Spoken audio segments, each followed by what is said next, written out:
কিয়ামতের কঠিন ময়দানে আল্লাহ পাক রব্বুল আলামিন আমার আপনার পয়গম্বর হুজুর সাল্লাল্লাহু আলাইহি ওয়াসাল্লামকে হাশরে যখন উঠাইবেন,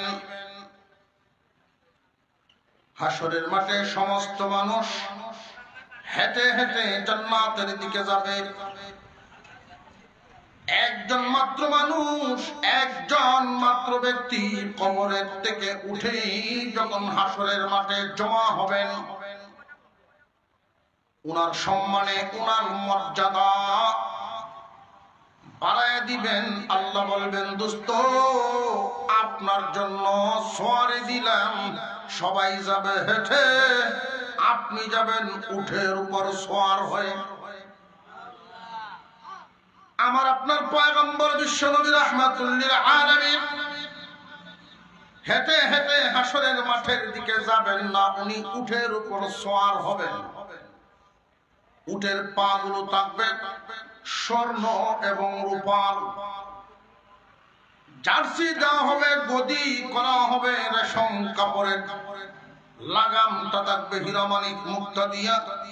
আল্লাহ পাক রব্বুল আলামিন বলবেন, দোস্ত আপনার সাহাবী থেকে একজনকে বলেন লাগাম ধরার জন্য। হুজুর আকরাম সাল্লাল্লাহু আলাইহি ওয়াসাল্লাম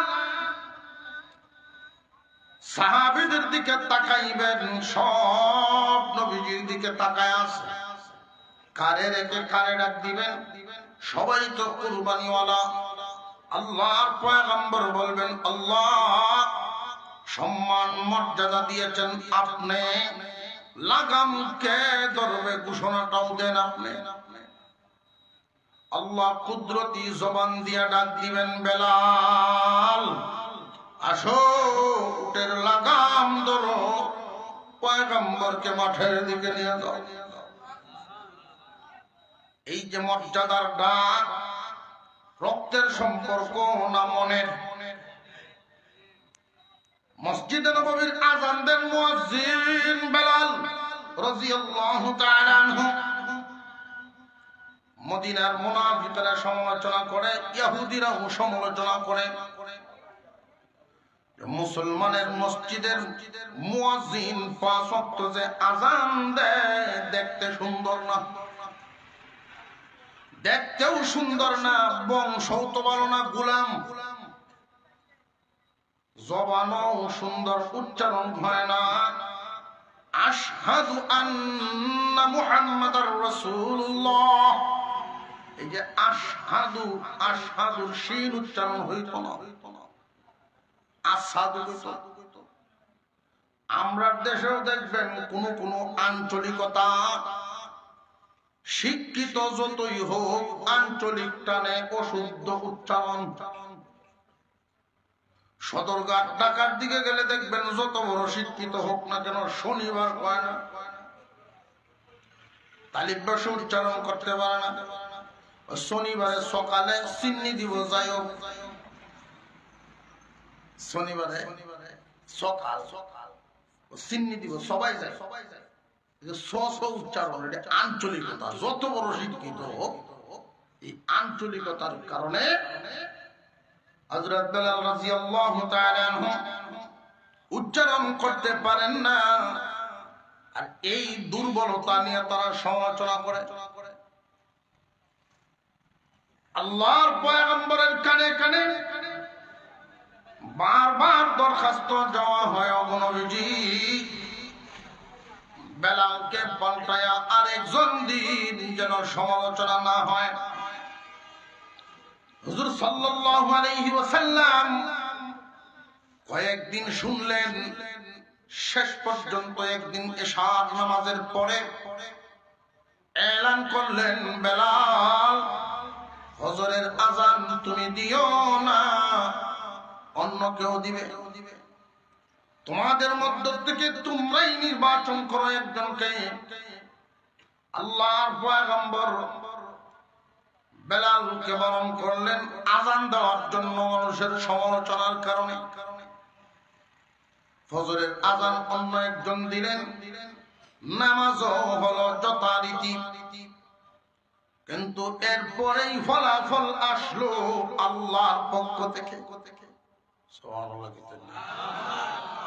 বেলাল যে দামি বংশে না রাসূলের মহব্বতে, রক্তের টান না মনের টান? মনের মহব্বত।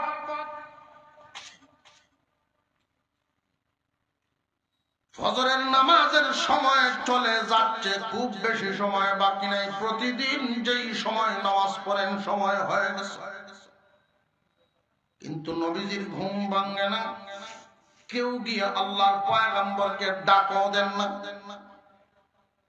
এই সাহস কার নবীজির ঘুম ভাঙাবে? সবাই মিলে আবু বকর সিদ্দিক রাদিয়াল্লাহু তাআলা আনহুকে পিরাপিরি করেন, আবু বকর, আল্লাহর পয়গম্বর আপনাকে বেশি মহব্বত করেন, আপনি ডাক দেন। আবু বকর সিদ্দিক রাদিয়াল্লাহু তাআলা আনহু তিনি বলেন, আমার দ্বারা সম্ভব না ডাক দেওয়া, আমি এই সাহস পাবো না। এবার হযরত ওমর রাদিয়াল্লাহু তাআলা আনহুকে বলা হলো, আপনি যান। হযরত ওমর বলেন, প্রয়োজন আমি একলা নামাজ পড়ে চলে যাব, তবু রাসূলের ঘুম ভাঙাতে পারবো না। রে বেলাল, তুমি যাও, আযান দিয়েছ তুমি, তোমার ডাকে আমরা আইছি, রাসূলকেও গিয়া ডাক দাও। এখন বেলাল তো যাওয়া লাগে, ডাক কেমনে দিবেন চিন্তায় পড়লেন। ডাক দেওয়ার সাহস পান না, এই জন্য হুজরার সামনে দিয়া একবার এই মাথায় যান, একবার এই মাথায় যান, আর আওয়াজ দেন, আসসালাতু খায়রুম মিনান নাওম, আসসালাতু খায়রুম মিনান নাওম। ফজরের আযানে এই ঘটনার আগে আযান 5 ওয়াক্ত যেমন ছিল ফজরও, বাকি 4 ওয়াক্ত যেমন ফজরও ছিল এমন। আসসালাতু খায়রুম মিনান নাওম আগে লাগানো ছিল না, শামিল ছিল না।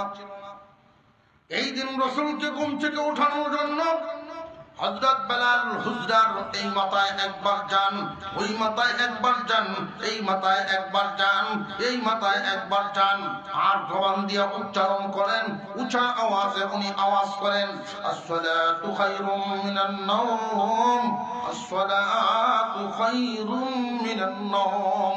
ঘুম থেকে নামাজ ভালো, ঘুম থেকে নামাজ ভালো। আল্লাহর পয়গম্বর ঘুম থেকে উঠে গেলেন, নামাজে শামিল হলেন, জামাত হয়ে গেল। সালাম ফিরানোর পরে আল্লাহর পয়গম্বর বলেন, নামাজে হাজির করার জন্য হুজরার সামনে কে বলেছিল আসসালাতু খায়রুম মিনান নাওম বাক্য উচ্চারণ করেছিল কে? বারবার কে বলেছিল? হযরত বেলাল মনে করেছেন মনে হয় কোন মামলা শামিল হয়ে গেছে, আমার নামে কোন মামলা হবে, এই ভয়ে থরথর করে কাঁপতেছেন, মাথা নিচের দিকে দিয়া একটু সামনে আগালেন। ওগো নবীজি, ভুল হলে মাফ করে দিবেন, আমি বলেছিলাম।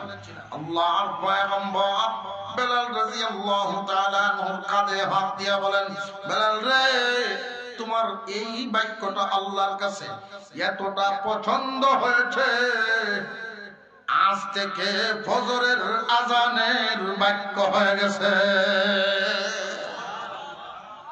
রক্তের টানে না মনের? আল্লাহর রাসূল নিষেধ করলেন এশার আযানের পরে ফজরের আযান দিবা না। সারাটা রাত উনি ঘুমান নাই, যায় নামাজে বসা। আয় আল্লাহ, তোমার হাবিব বলছেন আযান না দেওয়ার জন্য, তোমার নামে ডাক দেই, তুমি আমার হেদায়েত দান করেছো, তুমি দয়া করেছো, হেদায়েতের মালিক তো তুমি আল্লাহ। এই হেদায়েতের টিকিট যদি নবীগণের হাতে থাকতো, তাহলে আমি গোলাম, আমি বেলাল অনেক পরে হেদায়েত পাইতাম। নবীগণ তো আগে তার বংশের লোকদেরকে আগে দিত হেদায়েতের টিকিট, অনেক পরে হয়তো আমার সিরিয়াল। হেদায়েতের মালিক কে? আরো জোর আওয়াজের মালিক কে? হেদায়েতের মালিক আল্লাহ।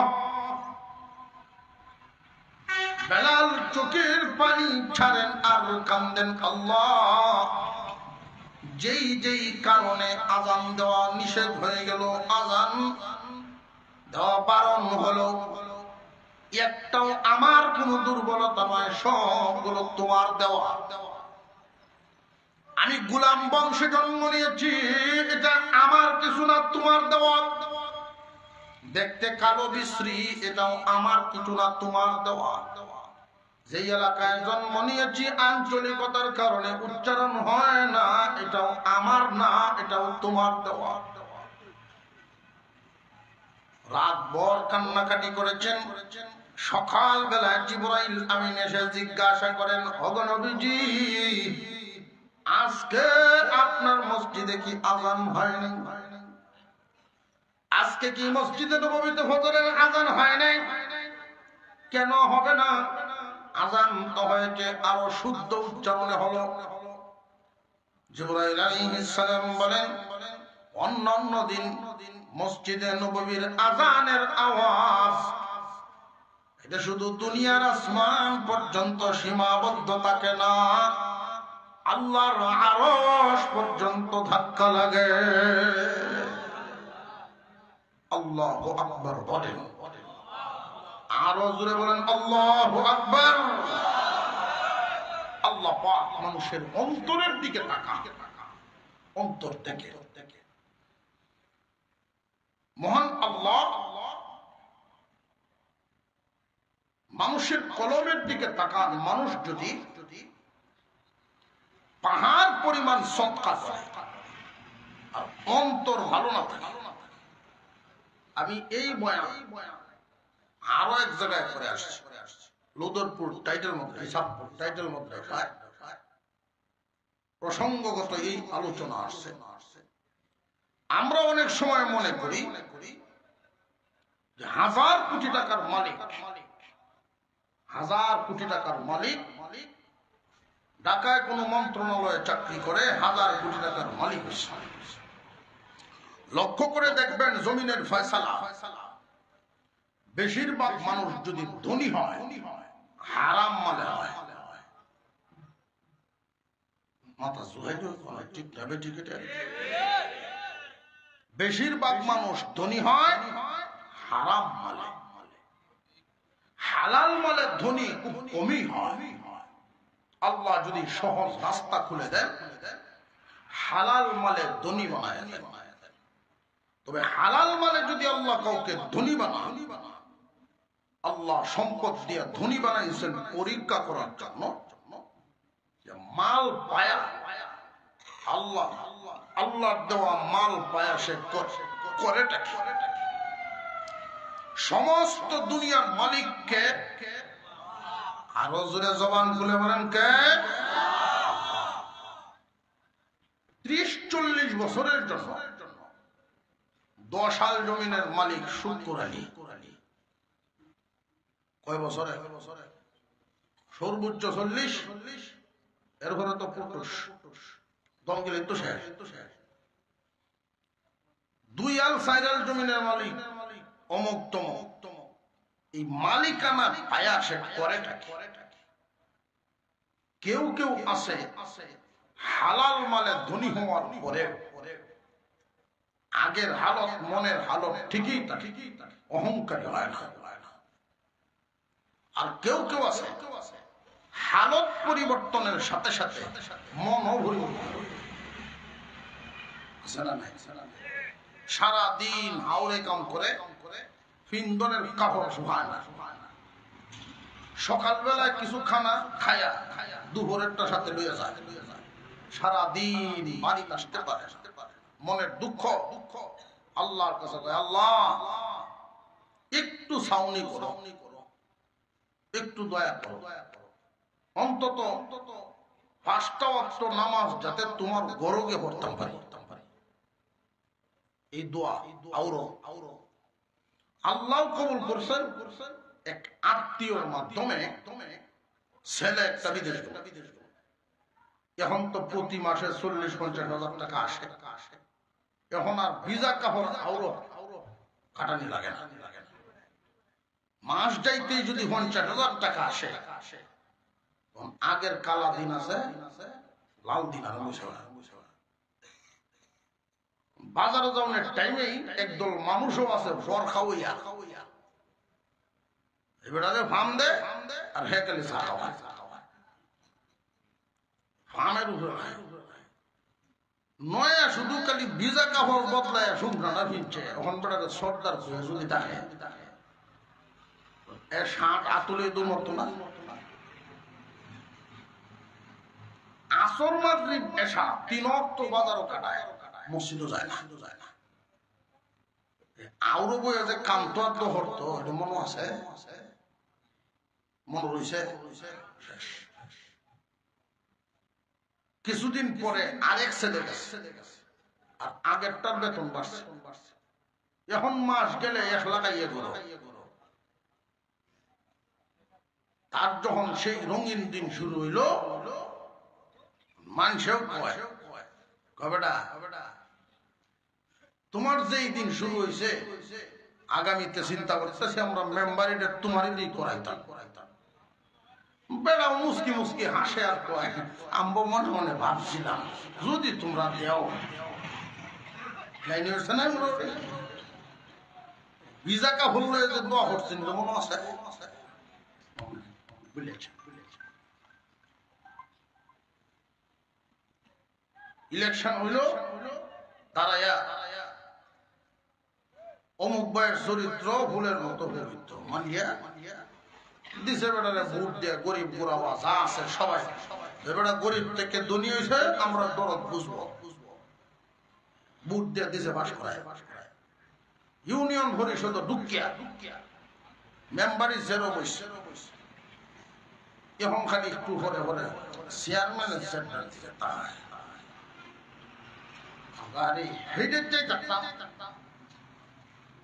আসল ভুলে গেছে। আল্লাহ মানুষকে দৌলত দিয়া ক্ষমতা দিয়া পরীক্ষা করে করোনা কি যদি সীমা লঙ্ঘন হয় আসার দিতে আল্লাহ কারোর পারমিশনও নিতে হবে না, আর তোমার আসার দিয়া এই চিন্তাও করা লাগবে না যে তুমি উঠে কিছু করো কিনা।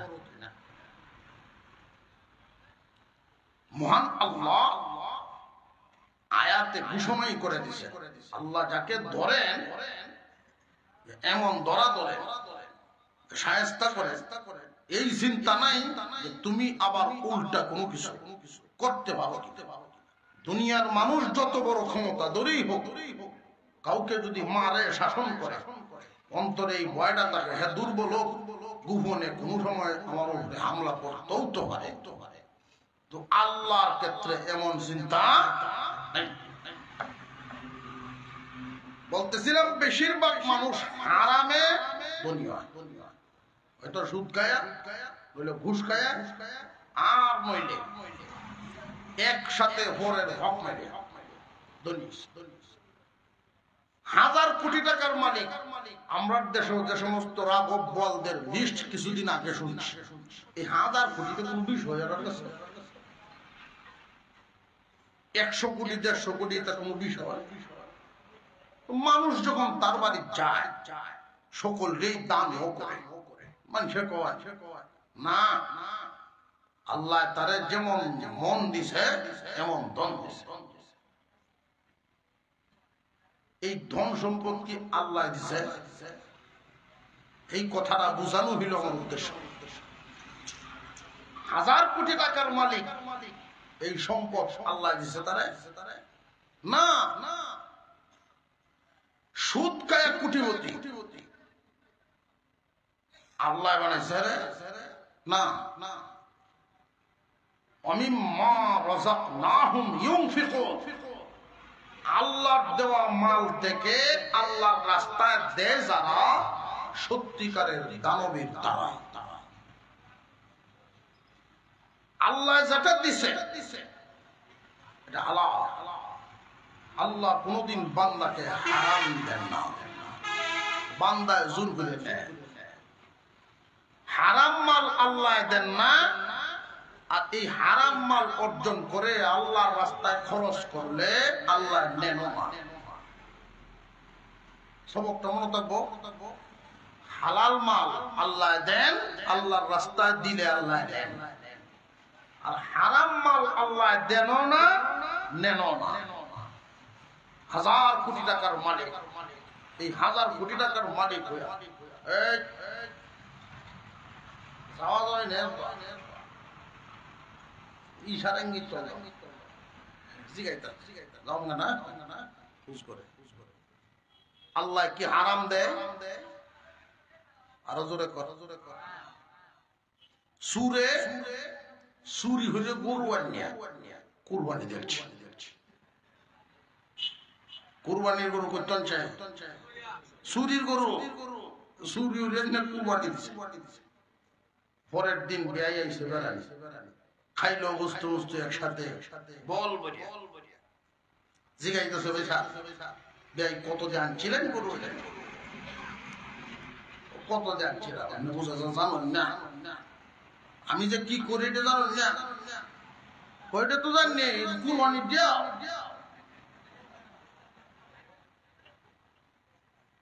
পছন্দ হয়েছে লই ইসলাম, সূক্ষ্ম লাগছে, শখের জিনিস, শখ লাগছে কুরবানি দিচ্ছি। কুরবানি চুরি হলে এনে দিলে কি লাভ হবে? কয়টা বুঝুন না, সহজে মন মুফতির ফতুয়া সে দিতেছে, চুরি করছি গুনাহ হইছে, কুরবানি দিছি সওয়াব হইছে। তো সওয়াবে গুনাহে সমান, বস্তু গাইলাম মাঝখানে মাসলা দিয়ে মিলাইছে। দেখছেন কেতনা বড় বাটপা। হারাম মাল আল্লাহ কাউকে দেন না, আর আল্লাহর রাস্তায় হারাম মাল দিলে আল্লাহ নেন না। 1000 কোটি টাকার মালিক হইয়া বাপের নামে মাদ্রাসা, ছেলেদের মার নামে মাদ্রাসা, মেয়েদের নিজের নামে আল্লাহর বড় মসজিদ বানাইছে। আল্লাহর বড় মসজিদ, হেন নাম আব্দুল কুদ্দুস। মসজিদের বিভিন্ন নাম বিভিন্ন জনের, হেন নামটার সাথে বিদ্রুপ, হেন নামটার সাথে মিলতে হল। অবশেষে নাম দিল বাইতুল কুদ্দুস। আল্লাহর নাম তো আছে, মিলায় মসজিদের নাম। অর্থাৎ মার নামে মাদ্রাসা, বাপের নামে মাদ্রাসা, নিজের নামে আল্লাহর ঘর মসজিদ। এলাকার মানুষ গুরুত্ব পড়াও বেতন লাগতো না, মসজিদ নামাজ পড়ো, ইমাম মুয়াজ্জিনের চাঁদা লাগতো না, সব আমি যা সেল চালায় ভেস্তে যায়, সেল চালায় ভেস্তে যায়। টাকা কামাইছে কি হালাল লাইনে না হারাম? খুব বুঝে শুনে সুদ খায়া 1 কোটি টাকার মালিক। সুদ করে মসজিদে 1000 টাকা দাম, সুদ করে 1000 টাকার নোটটা মসমসা। এলাকার মানুষের দেখিয়া দেখছিস খাবারটা কুলচাটা বেটা। এই গ্রামের এক ফকির ভিক্ষুক, হ্যাঁ দিছে 5 টাকা। ভিক্ষুকেরও তো মন চায় আল্লাহর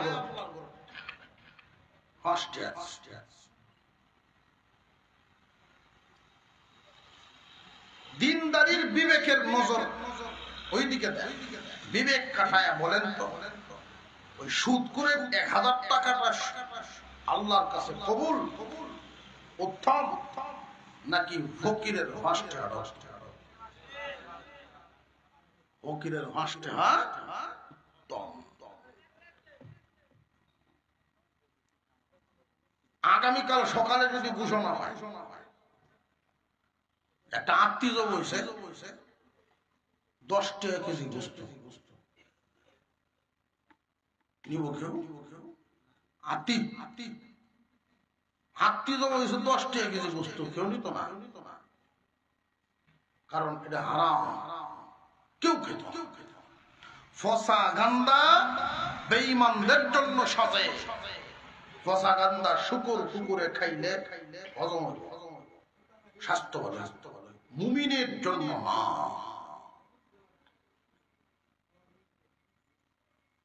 আল্লাহ যে একজন আছে এতে কোনো সন্দেহ, মরতে যে হবে এতেও সন্দেহ, কার মরণ কোন জায়গায় এটাও জানা। এরপরেও এত পেরেশানি আমরা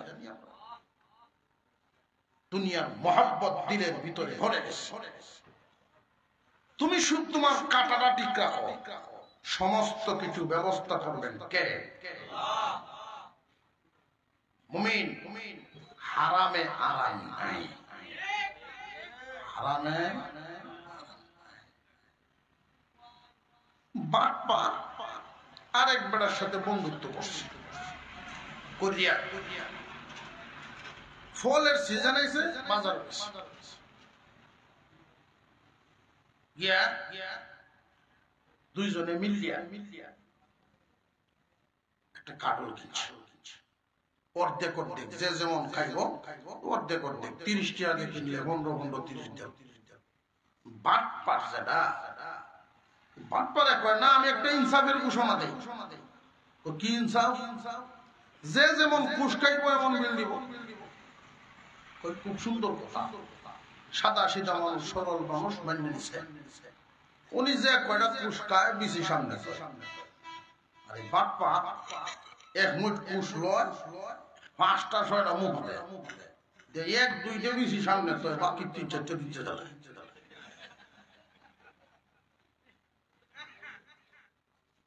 কিছুক্ষণ করে কাটল শেষ খাওয়া, সাদা সিধা সরল মানুষ যে তার সামনে বিজির সংখ্যা 35টা। আরে বাটপার যে মুঠ যে গাইল হ্যাঁ সামনে 15টা। সাদা সিধা মানুষ সিধা হইলে ও তো সিধা তো না। কি ব্যাপার আপনি মুখ ভরে পুষ নিলেন, বেশি দি কম এবারে কইস না রাগ কষ্ট কম খাইছ, আর বেশি কি ফাঁকা আছে না উঠে গেছে গা। আমি যে পুষ্টি খাইছি অনেকটি বেশি আসিল না।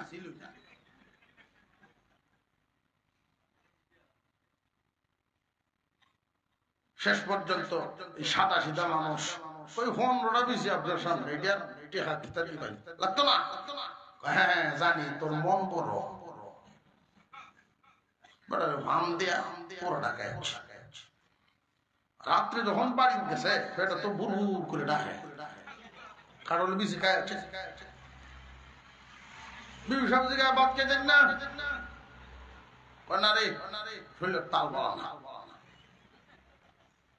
হারামে আরাম, রাত্রে শুইছে, গভীর রাত্রে এমন এক আন্দাজি ডাক মেরে বসে, সেটা এক বুড়ানে মাথা উতা ঠিক নেই, বদনাল বাড়ির সামনে ধরছে। নিজের বিছরা ক্ষেত্রের মধ্যে কামড়া সারছে, কোন রকম ইজ্জত বাঁচলো, কাপড়টা ঠিক হল, ঘরে আইছে। শরীর দুর্বল হয়েছে, দিছে ঘুম, এক ঘুমে সকাল 10টা। আর শেষ রাতে খুব ভারী বর্ষণ, কাঁটা ঢল। সকালে উঠছে বিবি সাহেব, উঠিয়া ছোট ছোট বাচ্চা আছে ডাকতে যায়, তোরা দেখ কি পরিমাণ ঢল জ্বালামছে বাড়ির সামনে বিছরার মধ্যে যে মরিচ খেত, তোর বাপ ঘুমো রাখিস না, মরিচ খেতের আইলে একটু কাটিয়ে দিয়া পানি ডালাম, আর ছোট ছোট মরিচ যদি ফুলটা তাকে নিচে তুলে লয়ে পুরুত্তা গেছে খেত, আইল কাটছে সব পানি নামছে। দেখে ক্ষেতের কোনা একখানো কতলা কাডল বেশি করে রয়েছে সময়। রাত্রে যে কামড়া বানাইছি ময়লা যা আসেন তো পানি না কাডল বেশি করে রয়েছে সব। হুরুত্তা গোলা ভাত মরিচ টুকানির সাথে কাডল বেশি টুকা গিয়েছে বাড়ি। মায়ের জায়গায় যেদি করতে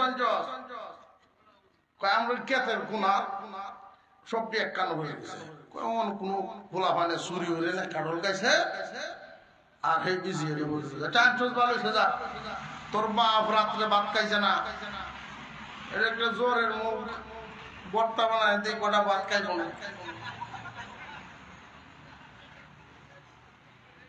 হারামে আরাম নাই, শুকনো মরিচ বাটিয়া সরিষার তেল দিয়া বেটা একটু জুত করিয়া ঠিক মতো ভর্তা করছে। আর বেটা ঘুম থেকে উঠতে বুজুর্গ মানুষ, এই বুজুর্গ তো জিগাইতো না তা কি করবো কি সামনে আইলে এটি করতে আইলো কেমনে কি গরম ভাত দেয়া আর কারোর বিচির ভর্তা সরিষার তেল মাহাই 2 তাল মাঝে দিছে। খুব মজা লাগছে, খুব মজা লাগছে। আমার মনটা ঠান্ডা হয়েছে। খাটোর বেশি তুমি ফাইসলা করো।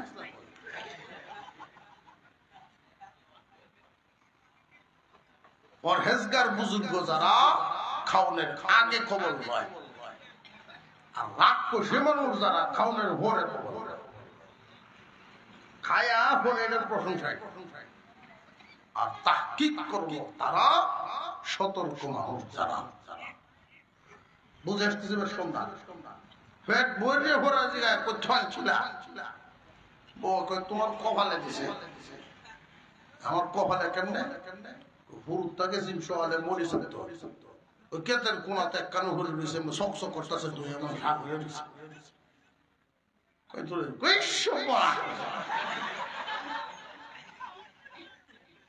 এখন মানে কি হয়েছে তোর ট্রেন কোন যাইতো না বউ যদি শুনে সারা জীবন ভর হারামে আরাম না। আল্লাহ দুনিয়াটা কত সুন্দর করে সাজাইছে। মুমিন বান্দা হামেশা আল্লাহর উপর ভরসা রাখবে, আল্লাহকে স্মরণ রাখবে।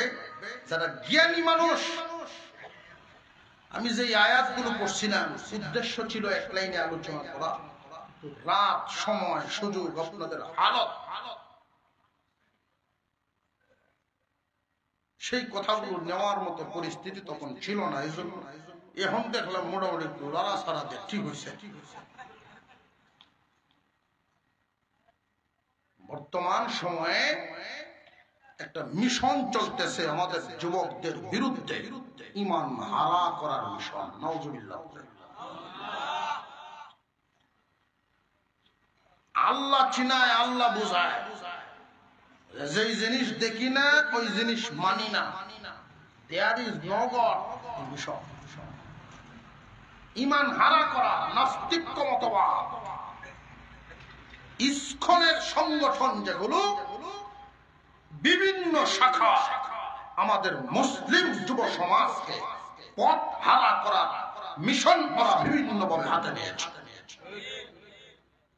এই ইস্কন এর কিছু সংখ্যক লোক বিভিন্ন ভার্সিটিতে আমাদের নবীন যুবকদেরকে বিভিন্ন ভাবে ভাইস্ট করার জন্য চটকদার চমকদার কিছু কথা এদের সামনে বলে, বলো তো দেখি তোমাদের আল্লাহ কোথায়, দেখা যায় কিনা দেখাও তো। যুবকরা উত্তর দিতে পারে না, হতভম্ব হয়ে যায়। বস্তুবাদী মনোভাব, এই বস্তুত্ববাদ মানুষদেরকে নাস্তিক বানাচ্ছে। যুবকদেরকে বলে আল্লাহ তো দেখা যায় না, ধরাও যায় না, কোন বস্তুই তো, কোন জায়গায় তোমার আল্লাহ বলো। হে যুবকরা, কয়েকটা কথা তো জানতে হয়। দেখলে শুধু মানতে হবে, ধরতে পারলেই মানতে হবে। আল্লাহ পাক ইচ্ছা করলে দুনিয়াতে দেখা দিতে পারতেন, দেখা দেন নাই কেন? দেখে ঈমান আনলে ঈমান হয় না। না দেখে বিশ্বাস করার নামই হলো ঈমান।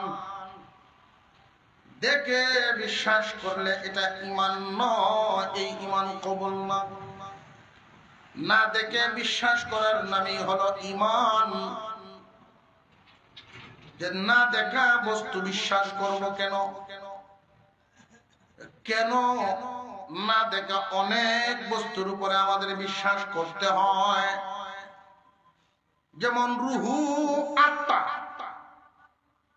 আত্মা যে আমার উপর আমার আপনার ভিতরে আছে এটা কোনোদিন কেউই তো দেখছি না, এরপরেও বিশ্বাস করিনি না করি না।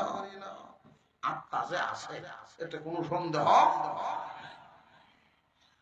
আল্লাহর অস্তিত্ব চিনাইতে আসে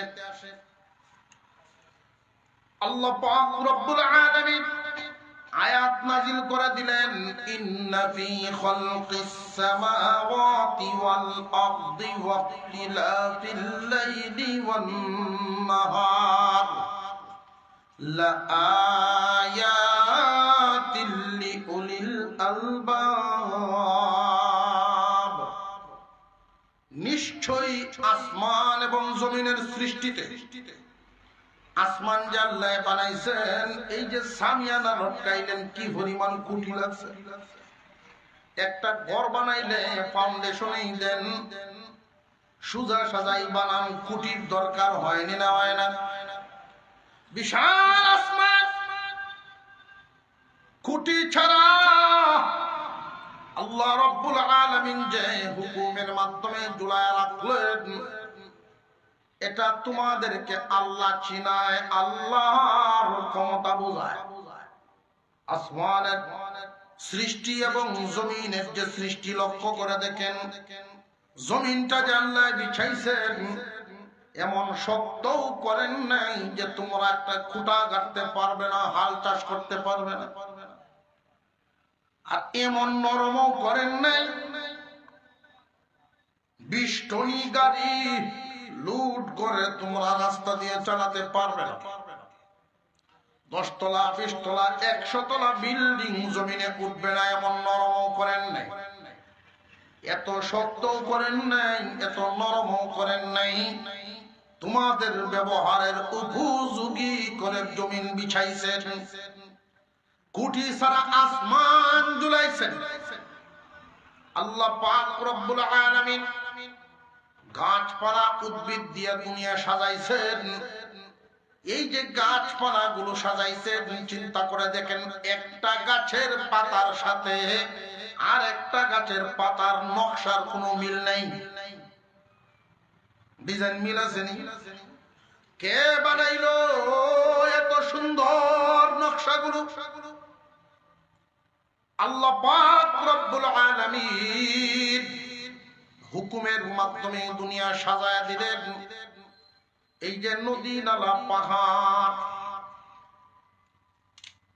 মহান মাওলাই কারীম মানুষের সুবিধার জন্য, মানুষের সুবিধাজনক ভাবে সবকিছু বানাইলেন। বট গাছ বিশাল এরিয়া, বট গাছের এরিয়া ছোট না বড়। মানুষ এই গাছের নিচে বসবে, ছায়া তলে বসবে, ছায়া নিবে, আরাম নিবে।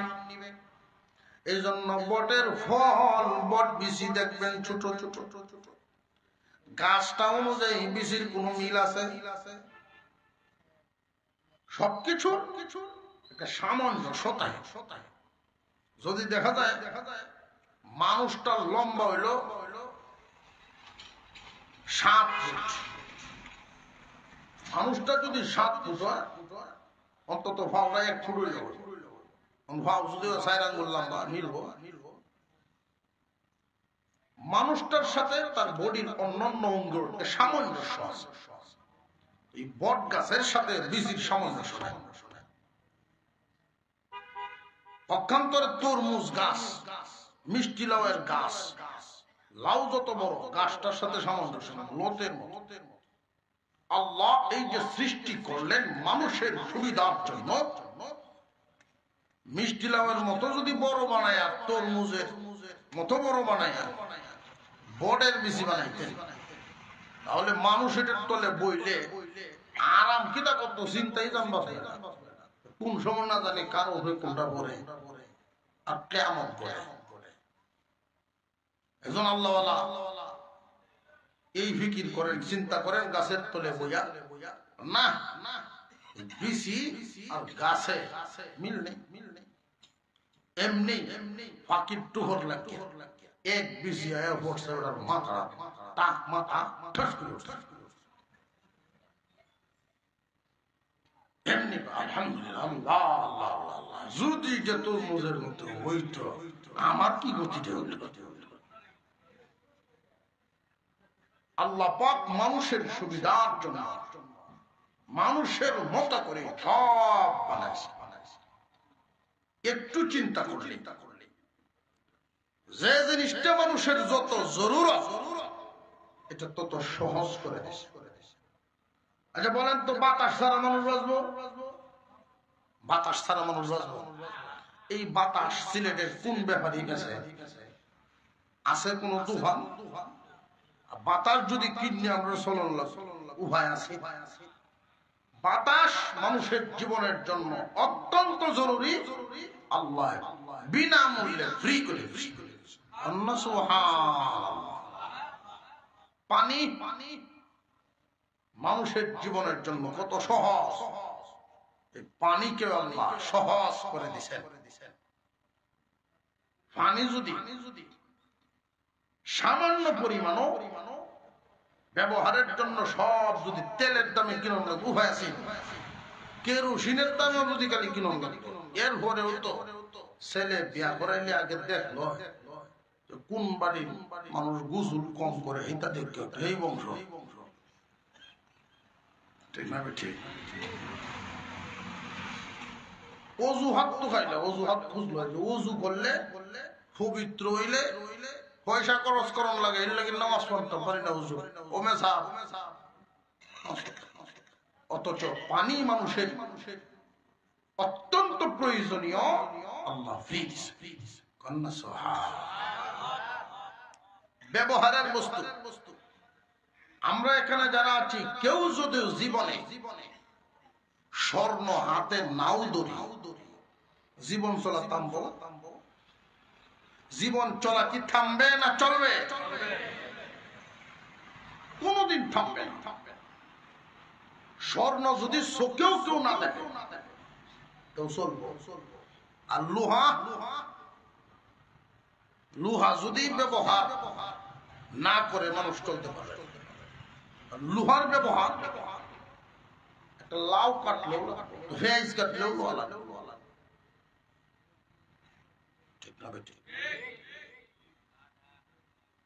লোহার দাম আর স্বর্ণের দামটা চিন্তা করে।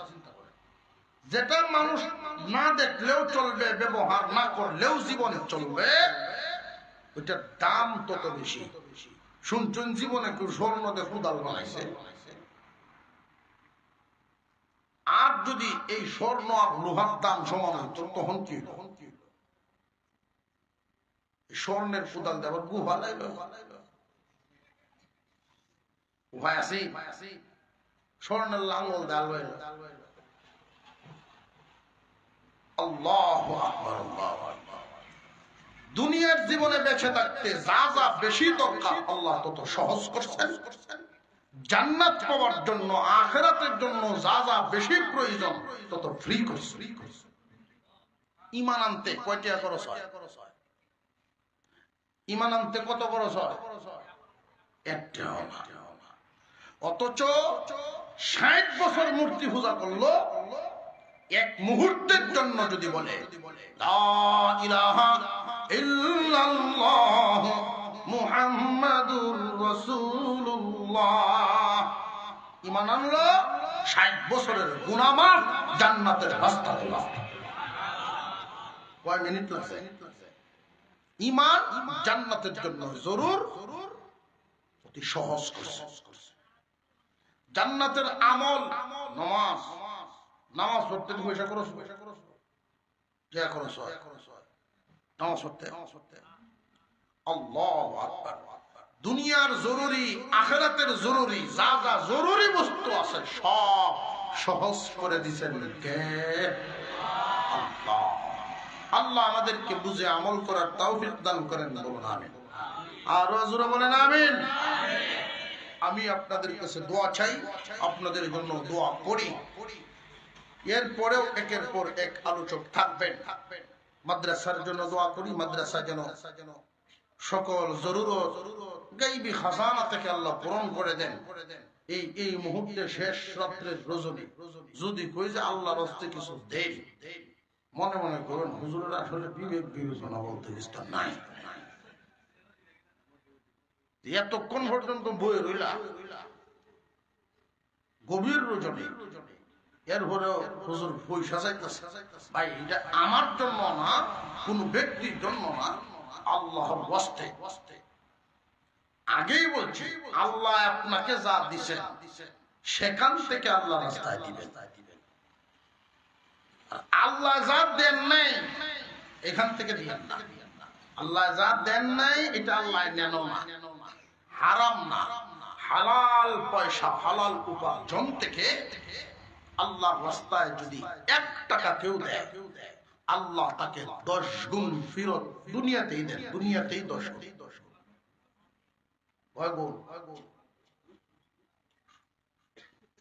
আওয়াজ বুঝা যাচ্ছে না? কয় গুণ? বিশ্বাস আছে এটা? বিশ্বাস যার যেমন দেখবেও সে তেমন।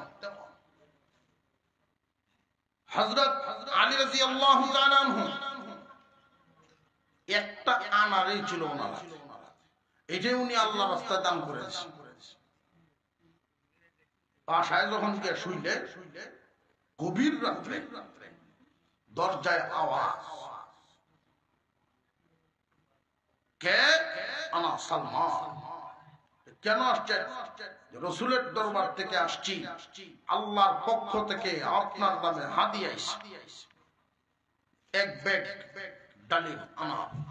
উনি খুলে গুনছেন, গুননে দেখেন 9টা। কয় না, এই ব্যাগ আমার যদি হইতো, আল্লাহর পক্ষ থেকে যদি আসতো 10টা হওয়ার কথা। আল্লাহ তো গরিব না যে 9টাতে বুঝ দিবে, আর বখিলও না লেখাইছে না দিত না, এমনও হয় লেখাইছে লেখাইতে ওয়াজ মাহফিলও যারা যারা লেখায় বলে কি চীনা পরিচয় আছে, বিশ্বাসের উপর তো ব্যাপারটা। এমন এক বিতলা সাতের বাড়ির সাথে খাচ্ছে, কথার কাটাকাটি হয়েছে, ধরাধরি টাকা প্রবাহী আছে। এই দিনই ওয়াজ হয়েছে। আয়া যখন শেষ পর্যন্ত মেসাবে যখন লেখতেছে, কে আছেন 10,000 পয়লা নম্বরে তুলে বলেছে, নাম যার সাথে খাদ্য চিহ্নের নাম লেখা হয়ে গেছে।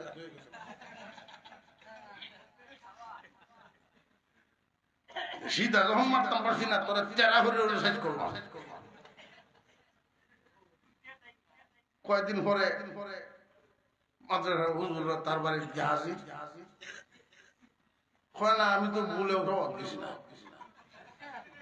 কয় না, আপনার নাম লেখা, আপনার বাসার মরহুম অমুক লেখা। ওহন কেমনে কি শেষ পর্যন্ত যখন মনের মধ্যে একটু কষ্ট পাইতেছে, সাতের বাড়ির থেকে আলামত তো দেখতেছে, তার বিবেক জাগ্রত হয়েছে। আলেম ওলামাদেরকে আমি ধোঁকা দিচ্ছি, গিয়া এই বাড়িওয়ালার সামনে আমার তুই মাফ কর, তোর সাথে কাজ যত শেষে আর যে বিহুটি আমি সাজাই আনছি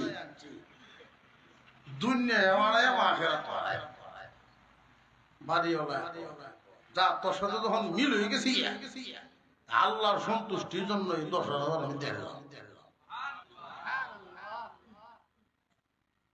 আল্লাহ পাক যদি দিতে চান, মহান আল্লাহ কাজে লাগায় দেন। আল্লাহ যদি খাওয়াইতে চান, গাছ তুললেও খাওয়ায়। আল্লাহ পাক কাকে কোন কাজে কোন জায়গায় কি করাবেন কেউ জানে না। তৌফিক যদি কেউ থাকে, নগদ মাদ্রাসায় কিছু দান করার, সহযোগিতা করার সুযোগ যদি কারোর থাকে, যে যেমন পারেন পকেটে হাত, যে যেমন পারেন পকেটে হাত, নগদ কিছু সহযোগিতা করিয়ে নেবে। আর যদি ইচ্ছা করেন যে ইনশাআল্লাহ আমি বাকি লেখাইলাম, তো সাতের বাড়ির নাম না লেখায়া নিজের নাম ঠিক মতো দিয়া, যদি সম্ভব হয় কেউ লেখায়